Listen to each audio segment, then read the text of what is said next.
Olá, tudo bem? Graça e paz. O tema deste vídeo é: o que precisa acontecer para que Jesus volte novamente? Vamos ler alguns versículos para entendermos o que devem acontecer novamente em caso de Jesus de Nazaré, o Filho do Homem, voltar. Como a religião prega nos dias atuais. O sistema religioso, no seu todo, diz que Jesus vai voltar. Vai vir por sobre as nuvens para arrebatar a igreja. Só que vamos ler trechos, versículos que provam ao contrário, que provam que Jesus de Nazaré já veio. O juízo já aconteceu. Então, vamos ler. Jesus estava no Monte das Oliveiras, reunido com seus discípulos, quando perguntaram: quando virá o fim dos tempos e que sinais haverá da sua vinda? Os discípulos perguntaram para Jesus. Vamos ler Mateus, livro histórico de Mateus, capítulo 24, versículo 1 ao 3. Diz assim: Jesus saiu do templo e, enquanto caminhava, os seus discípulos se aproximaram para lhe mostrar as construções do templo. Versículo 2. Ele, porém, lhes disse: vocês estão vendo todas estas coisas? Em verdade lhes digo que não ficará aqui pedra sobre pedra que não seja derrubada. Versículo 3. Jesus estava sentado no Monte das Oliveiras, quando os discípulos se aproximaram dele e, em particular, lhe pediram: diga-nos quando essas coisas vão acontecer e que sinal haverá da sua vinda e do fim dos tempos. Do fim dos tempos. O que estava sendo mostrado para os discípulos? Ou o que os discípulos estavam mostrando para Jesus? A beleza do templo, os muros de Jerusalém, como eram construídos, pedras pesando cerca de 600 a 700 toneladas cada pedra, elas eram encaixadas, então acredito eu que deveria ser uma construção muito bela. E Jesus estava falando quando viria o fim, quando ele viria e quando viria o fim. Então, se você pegar esse capítulo inteiro, o Mateus 24, Lucas 21 e Marcos 13, fala sobre a vinda do Filho do Homem. Então, o que acontece? Se Jesus não veio, como a religião diz, fica prometendo para os fiéis, então essas construções ainda estão de pé. O templo ainda está de pé em Jerusalém. Vamos continuar. Vamos citar alguns fatos precedentes à vinda de Jesus de Nazaré. Os discípulos perseguidos e mortos, porque Jesus disse que aqueles discípulos, seriam perseguidos e mortos, como foram Pedro crucificado de cabeça para baixo, Paulo decapitado, André jogado do alto do muro de Jerusalém, e assim por diante. Eles foram perseguidos e mortos. Como Jesus disse. Vamos ler no versículo 9, mesmo livro histórico, 24, versículo 9. Está assim: vocês serão entregues para serem maltratados, e eles os matarão. Vocês serão odiados por todas as nações por causa do meu nome. A pergunta é: Jesus estava falando que quem seria perseguidos e mortos? Seriam os mestres dos dias de hoje? Seriam os pastores, os políticos que andam junto com a politicagem dos dias de hoje? Seriam esses poderosos, milionários, em nome de Deus, que seriam perseguidos? Como perseguiriam nos dias de hoje homens com helicópteros, homens com jato, comprado com o suor das ovelhas, com a lã das ovelhas? Seriam nos dias de hoje? Isto não está claro? Que Jesus estava, ele estava no Monte das Oliveiras, falando para quem? Para os seus discípulos. Jesus de Nazaré disse: vocês serão entregues para serem maltratados, e eles os matarão. Então, Vamos respeitar para quem Jesus de Nazaré estava falando.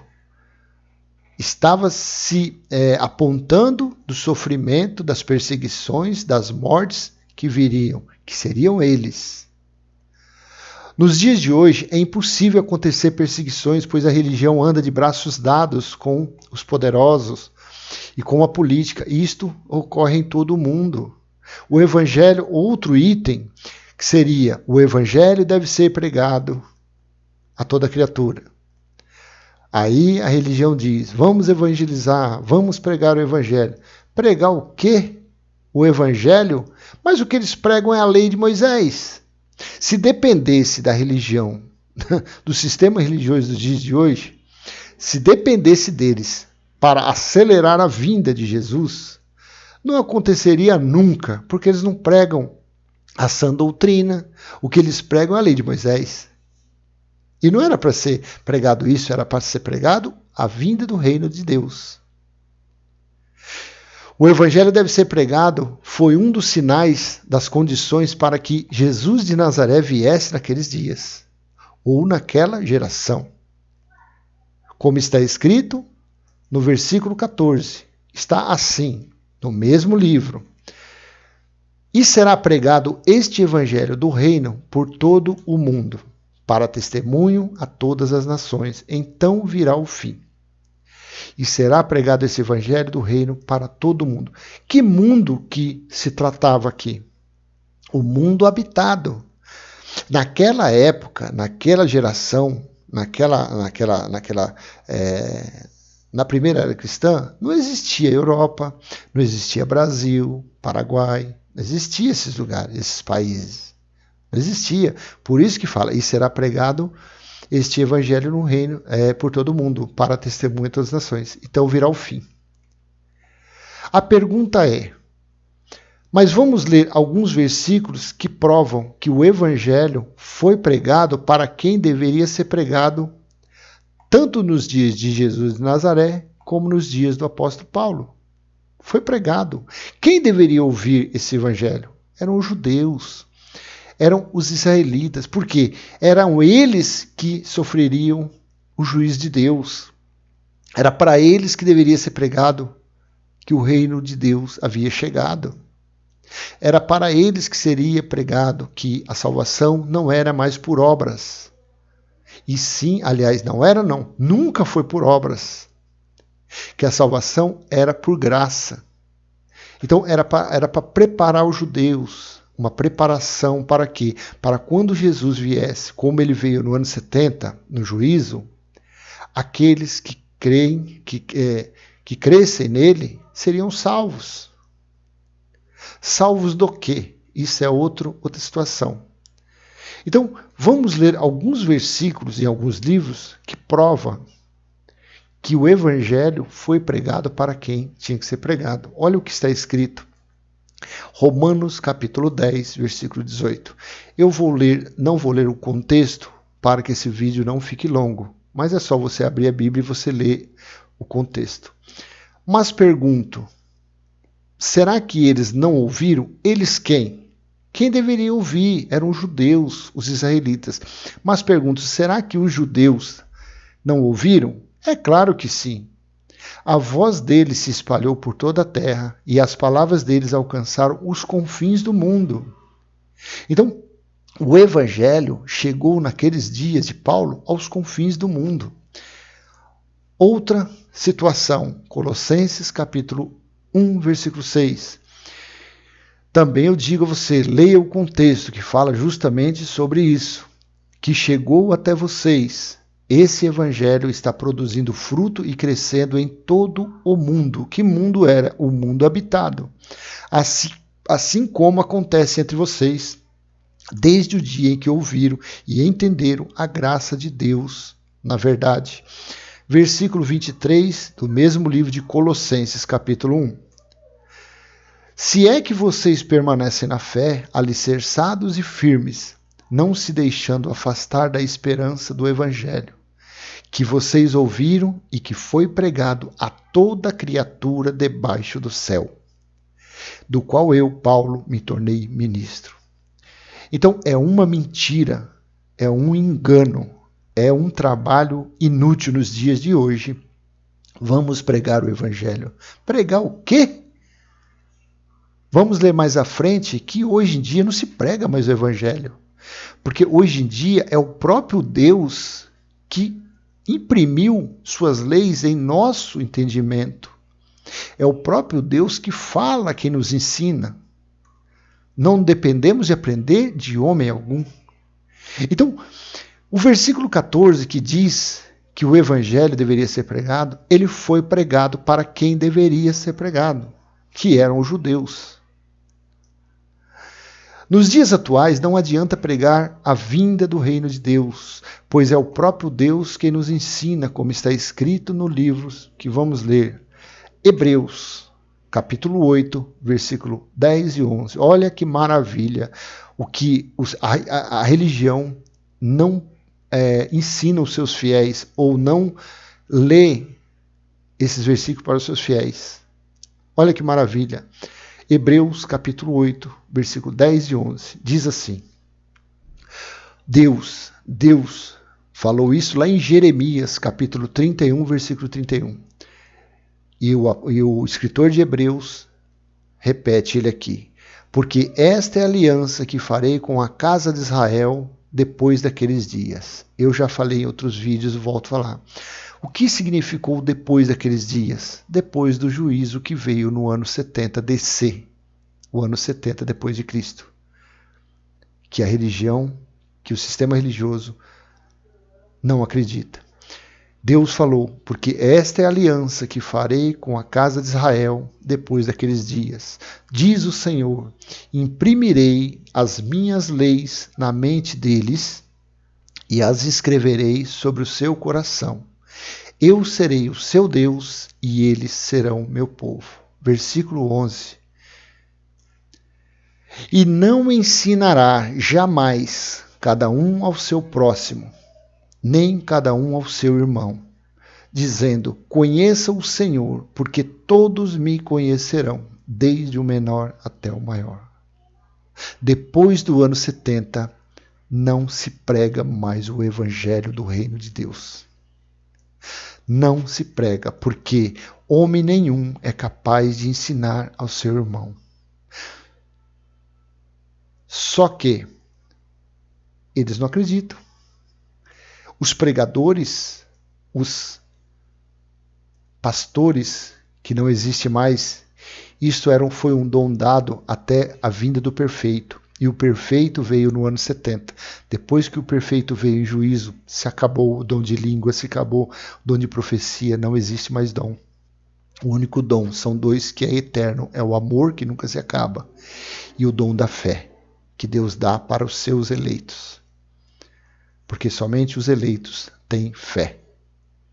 Quem não é eleito não tem. Tem até acredita-se um pouquinho, mas a fé genuína não tem. Eles leem uma passagem dessa e não ensinará jamais um ao seu próximo, nem cada um ao seu irmão, dizendo, conheça o Senhor, porque todos me conhecerão, desde o menor.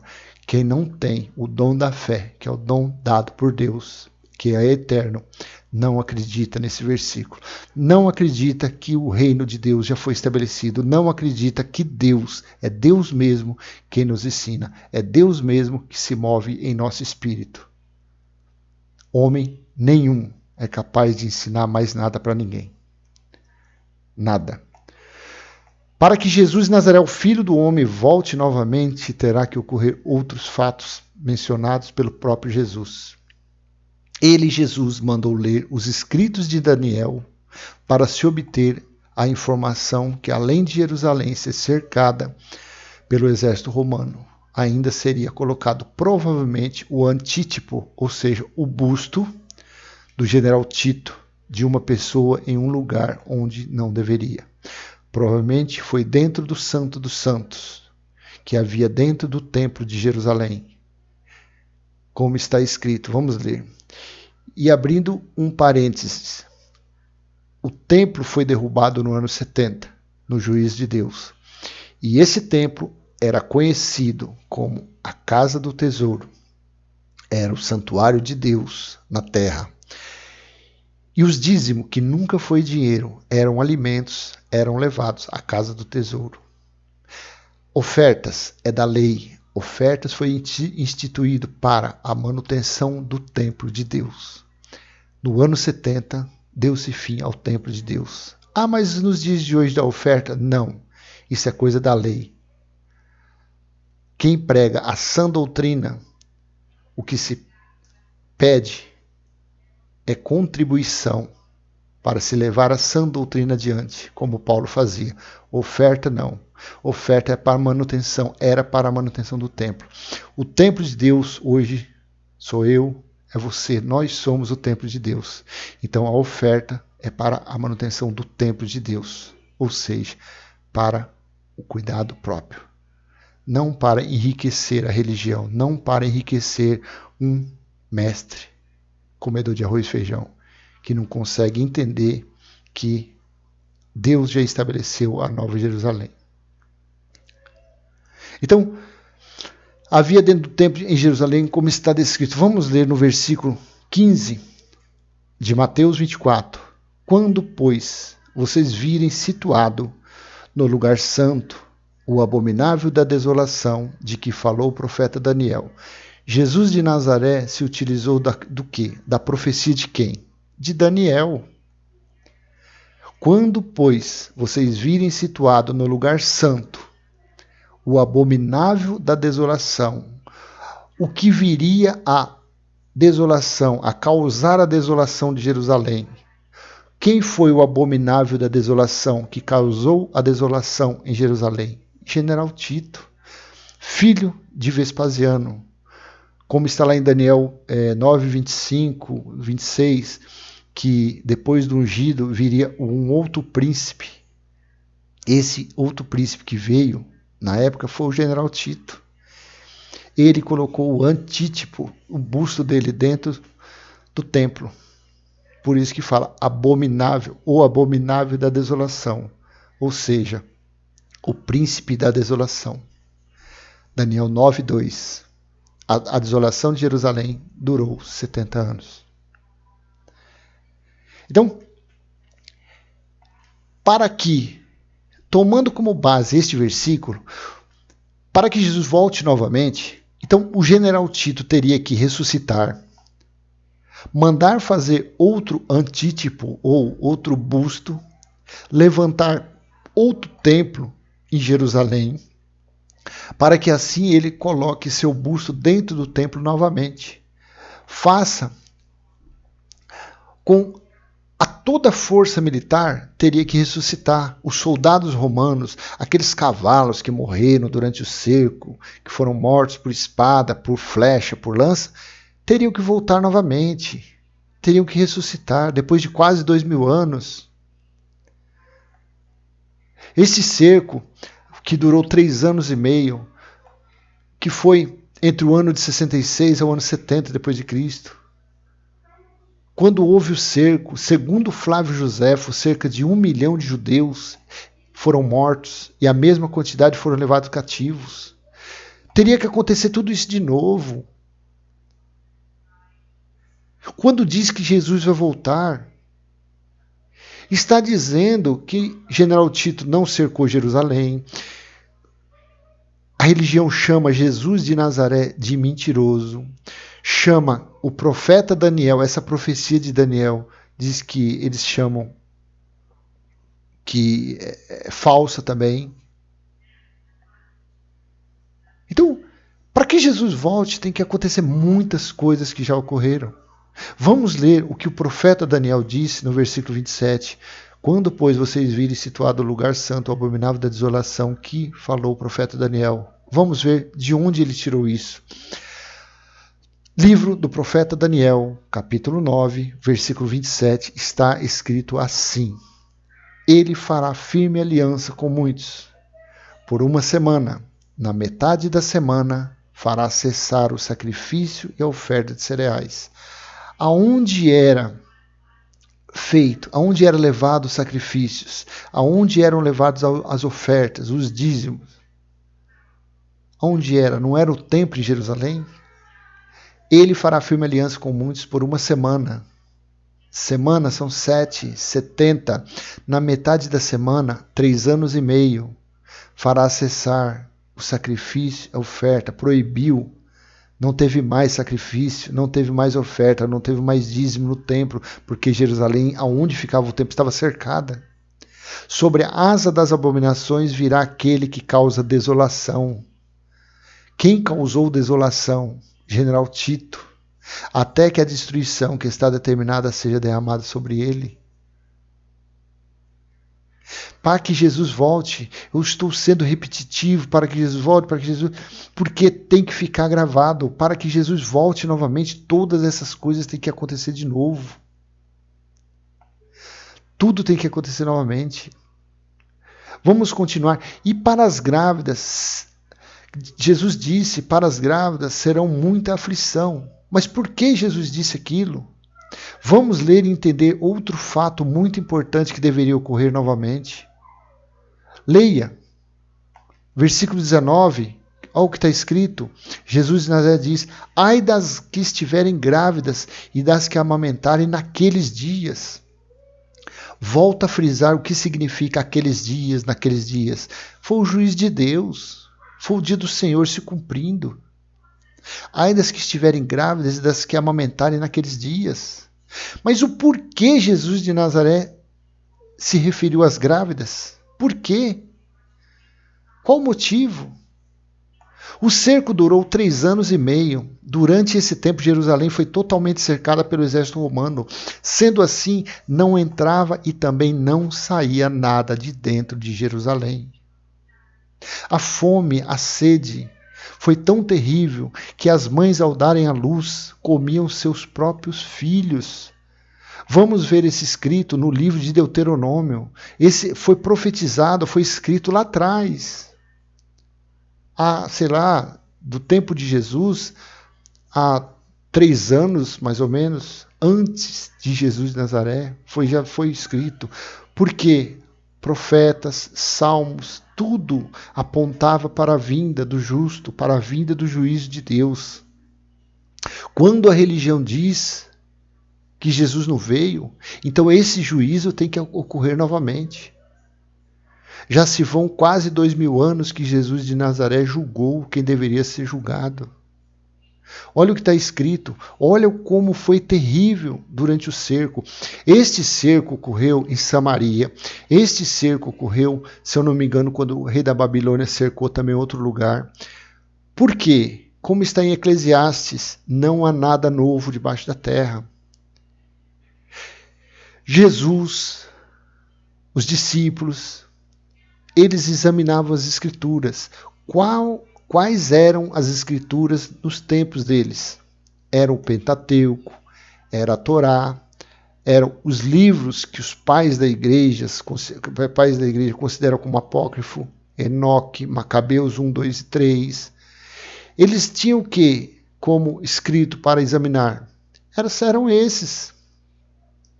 Então essas profecias elas vêm sendo profetizadas há muitos anos atrás. Mas o final seria quando? No juízo de Deus.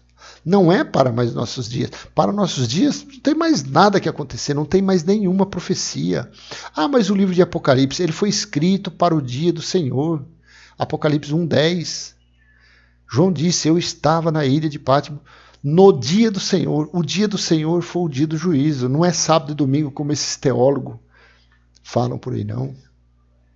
Olha o que está escrito em Deuteronômio sobre o que era o sofrimento para as que estivessem grávidas naqueles dias. Na angústia e no aperto em que vocês ficarão com o cerco de seus inimigos. Vocês comerão o fruto do seu ventre, isto é, a carne de seus filhos e de suas filhas, que o Senhor seu Deus lhe der. Versículos 53 e 4.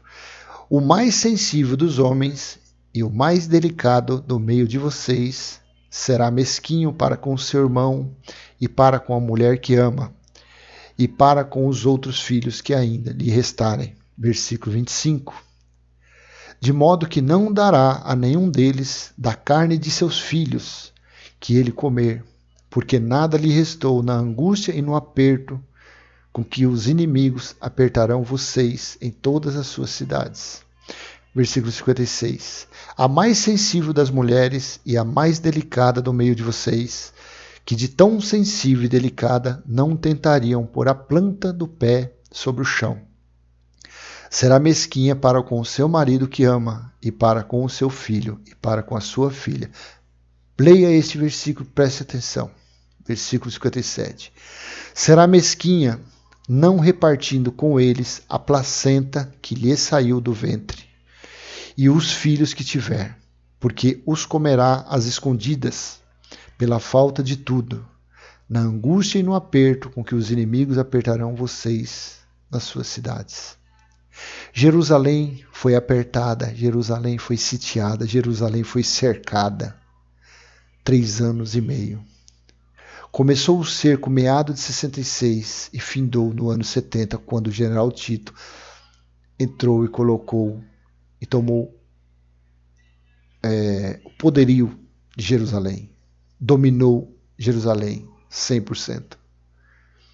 Então, para que Jesus volte novamente, essas mulheres, tudo isso terá que acontecer novamente, terão que ressuscitar, terão que dar à luz, comerem seus filhos novamente. Entende que não cabe mais, depois de 2000 anos, falar que Jesus de Nazaré ainda vai vir?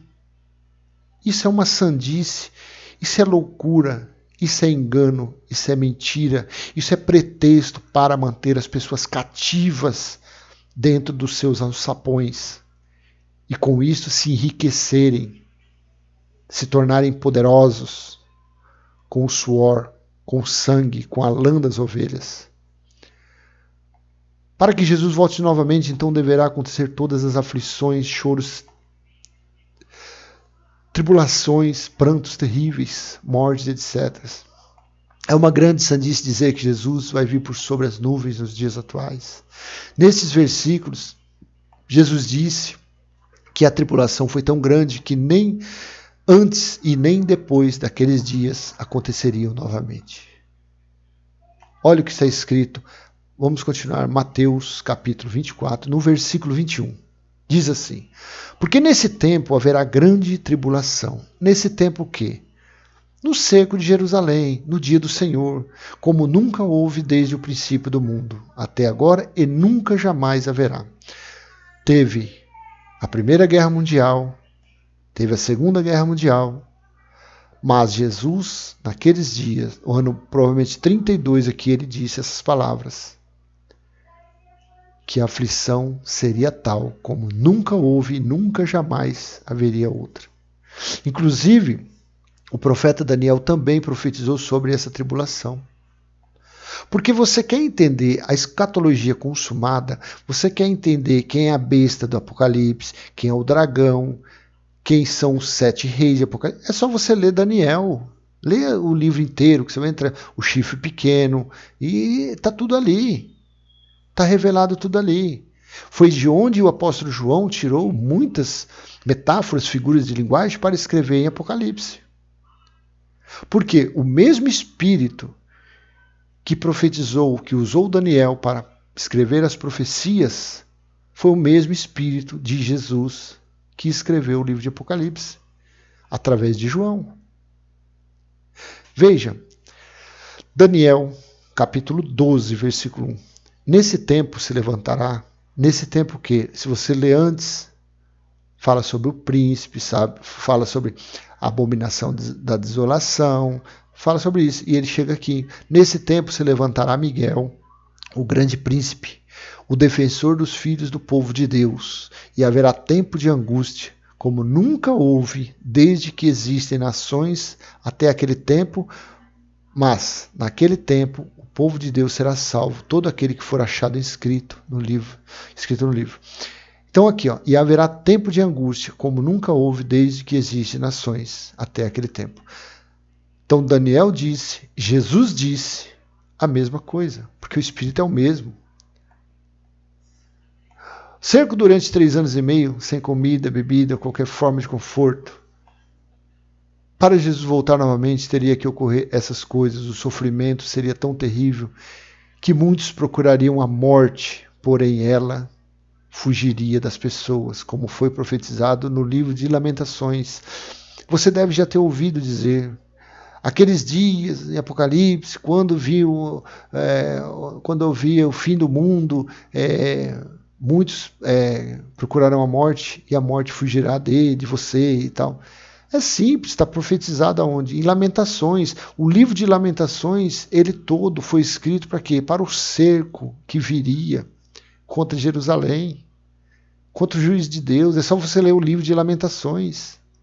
A Bíblia, para quem acredita no que está escrito, a Bíblia, que aprende pelo Espírito e não pela teologia, é um livro comum, é um livro que você vai lendo, vai entendendo, uma coisa vai ligando a outra. Olha o que está escrito em Lamentações, capítulo 4, versículo 9. Mais felizes foram as vítimas da espada do que as vítimas da fome, porque estas se definham atingidas mortalmente pela falta do produto dos campos.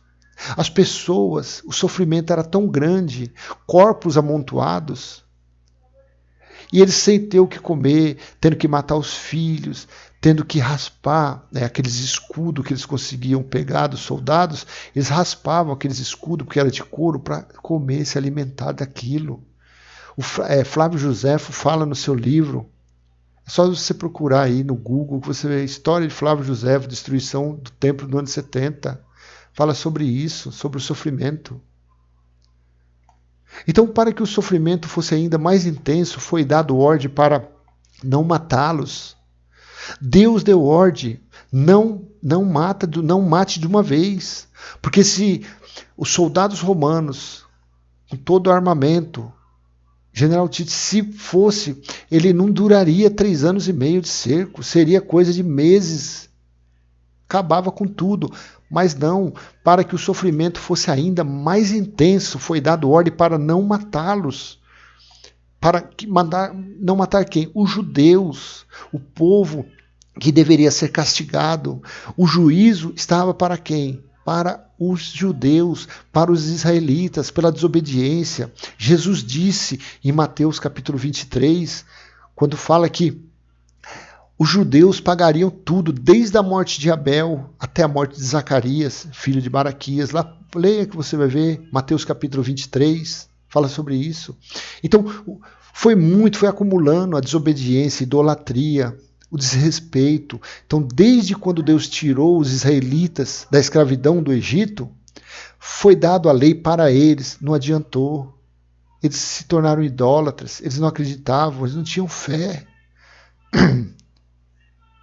Então o castigo foi intenso e a ordem foi dada para não matá-los, mas sim para causar tormento durante um tempo estabelecido por Deus, como está escrito. Vamos ler Apocalipse capítulo 9, versículo 6, que a religião diz que ainda vai cumprir, vai se cumprir. Não, se cumpriu tudo. Olha o que está escrito, Apocalipse capítulo 9, versículo 5, também não lhes foi permitido que os matassem, mas que os atormentassem durante 5 meses. 5 meses são períodos de tempo, são metáforas. E o seu tormento era como o tormento de escorpião quando fere alguém.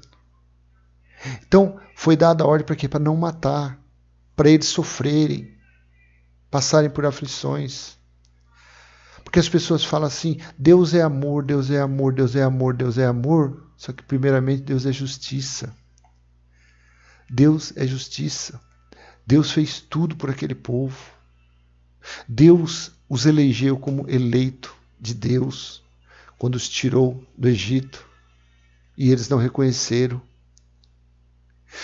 Mesma coisa, Deus deu o filho dele e os religiosos daqueles dias de hoje desdenham do filho dele, profanam o sangue dele quando falam que dar um banho numa pessoa numa piscina, dizem que está tirando o pecado daquela pessoa, que está purificando. Isso é uma blasfêmia, isso é uma profanação. Quando buscam preceitos, cerimônias, rituais do velho pacto, isso é menosprezar o sacrifício de Cristo. Então, o mesmo que os judeus fizeram naqueles dias, a religião, os religiosos fazem nos dias de hoje. Desprezam o sacrifício de Jesus. Desprezam que o batismo foi feito na morte de Cristo, não numa piscina. Então, são diversos fatores que fizeram Deus derramar o cálice da ira no ano 70 sobre aquele povo. São diversos fatores terríveis e sem dimensões de sofrimento que o povo judeu passou na escatologia consumada. É um erro tremendo quando se diz que Jesus vai voltar.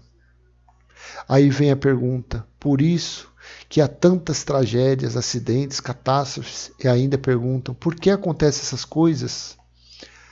Todas as vezes que ocorre algum fato alarmante, no mundo dizem, pronto, agora Jesus volta por sobre as nuvens.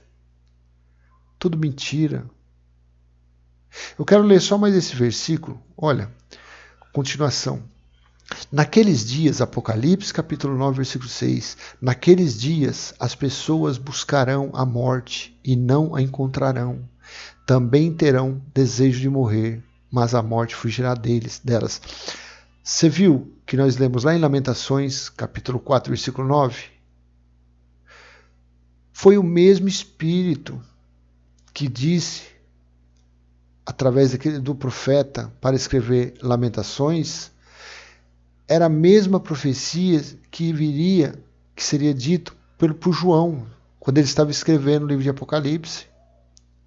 Que o sofrimento era tão grande lá dentro de Jerusalém, por isso que fala naqueles dias, volta a dizer, quando se diz naqueles dias, significou os dias de vingança de Deus, o dia do juízo. Naqueles dias as pessoas buscaram a morte e a religião fica falando, olha, quando vir o fim do mundo, quando Jesus voltar e não sei o que, as pessoas vão querer morrer e não vai achar a morte, porque a morte vai ser tirada do mundo, vai ser tirada do Espírito Santo, a morte vai ser tirada e as pessoas vão viver sofrendo. Não tem nada a ver disso, isso daqui foi falado para o quê? Para o que estava acontecendo dentro de Jerusalém no ano 70.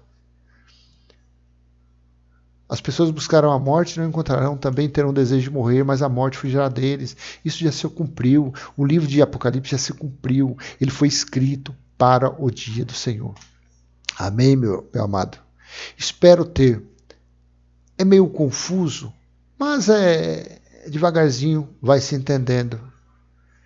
Para que Jesus volte novamente, todas essas coisas que nós lemos, mulher vai ter que se alimentar do próprio filho, as pessoas buscarão a morte fugirá deles, o exército romano deverá cercar Jerusalém novamente, as pessoas terão que raspar escudo. Tudo isso, depois de 2000 anos. Por quê? Porque a religião, eles se baseiam em teologia. O que tem aí, igrejas são vidas. O que tem aí fora, na verdade, são cópias de cópias de cópias. E tudo mal feita. Tudo mal feita. Eles têm slogans prontos para se fazer uma reunião de 1 hora, 1h30, 2 horas. E começa a chamar convidado, vem você aqui falar uma palavrinha, vem você aqui, fala um balabachura, fala uma vassoura que canta, uma vassoura que pula, e manifesta os 4, 5 demônios, e aí pronto, e faz aquela festa, aquele ritual. Aquilo é tudo enganação, que não tem nada a ver. Aqueles espíritos, aquelas coisas que manifestam, aquilo ali é tudo enviado por Deus. Por quê? Porque eles não querem acreditar na verdade e fica atrás de feitiçaria, fica atrás de copo de água, de vassoura ungida, de lenço ungido e tanta porcaria, óleo ungido. Óleo que eu busquei lá em Israel. Não adianta nada. Isso é só enche linguiça. Isso daí não vivifica ninguém. Amém? Graça e paz. Graça e paz, até o próximo, se Deus assim permitir. Tchau, tchau.